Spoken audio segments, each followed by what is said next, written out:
Ang CBCP, mabaskog nga nagakondenar sini, kag nagapanawagan for restitution, kag national call to prayer and public repentance. Ang ila latest circular, nagaagda sa aton, to wear white in going to church the whole month of October and November, and put white ribbons at home and in your cars as prayer for transparency, accountability, and good governance. Pwede kita magkita sa Domingo, nakaputi kita tanan? This is CBCP asking us. Third, pasalamat kita kay madamo ang nagahulag agud makasuhan, mapriso, kag ipabalik ang kwarta nga kinawatan, kabay masustener ini.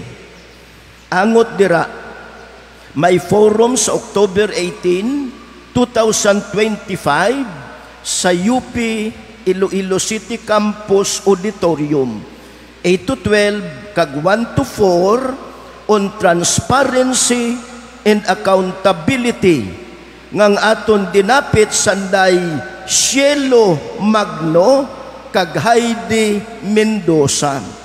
May dako man nga rally sa November 30, 2025, again a Sunday.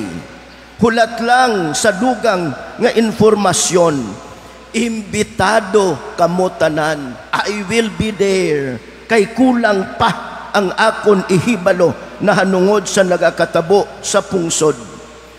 As we end our reflection, dumdumon naton ang pangagda ni Jesus, mangin mapinasalamaton. Siling liwat ni Saint Paul, for all things give thanks. This is the will of God for you in Christ Jesus. Siling ni Meister Eckhart, and I quote, if the only prayer you ever say is thank you, that will be enough. Mangin mapinasalamaton.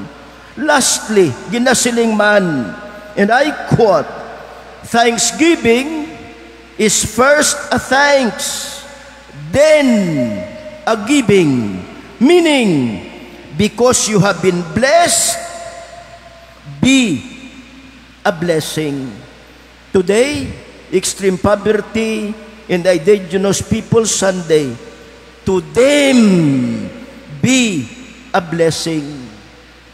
Again, mangin mapinasalamaton, mangin blessing sa isig katinuga. Amen.